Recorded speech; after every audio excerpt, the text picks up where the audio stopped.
தமிழ்நாட்டில் புதுக்கோட்டை மாவட்டத்தில் உள்ள விராலிமலையில் மயில்கள் சரணாலயம் உள்ளது. தமிழ்நாட்டில் மயில்களுக்கான சரணாலயம் எங்கு உள்ளது என்று கேட்பாங்க. புதுக்கோட்டை மாவட்டம் விராலிமலை. படித்து வச்சுக்கோங்க. இந்திய தேசிய கொடியின் நீளம் அகலம் 3:2.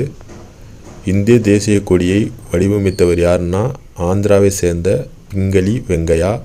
அதே மாதிரி முதல் தேசிய கொடி எங்கு நெய்யப்பட்டதுன்னு கேட்பாங்க. தமிழ்நாட்டில் உள்ள குடியாத்தத்தில், வேலூர் மாவட்டம். அதே மாதிரி அந்த கொடியை ஏற்றியவர் யாருன்னு கேட்பாங்க. எப்போ ஏற்றினார்னு கேட்பாங்க. ஏற்றியவர் ஜவஹர்லால் நேரு. ஏற்றப்பட்ட ஆண்டு 15/8/1947 மற்றும் செங்கோட்டையில் ஏற்றினார். தற்போது அந்த கொடி எங்கே இருக்குன்னு கேட்பாங்க.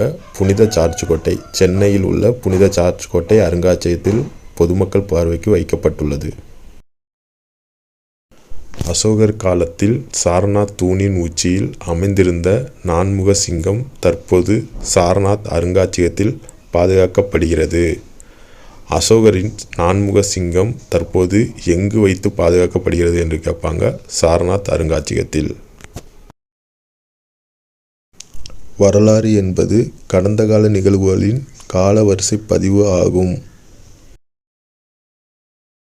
வரலாறு என்ற சொல் கிரேக்க சொல்லான ஹிஸ்டோரியா என்பதிலிருந்து பெறப்பட்டது. இதன் பொருள் விசாரிப்பதன் மூலம் கற்றல் என்பதாகும். இங்கு வரலாறு என்ற சொல் எம்மொழியிலிருந்து பெறப்பட்டதுன்னு கேட்பாங்க. அதே மாதிரி ஹிஸ்டோரியாவின் பொருள் என்பது என்ன என்று கேட்பாங்க. இங்கு ஹிஸ்டோரியா என்பது விசாரிப்பதன் மூலம் கற்றல்.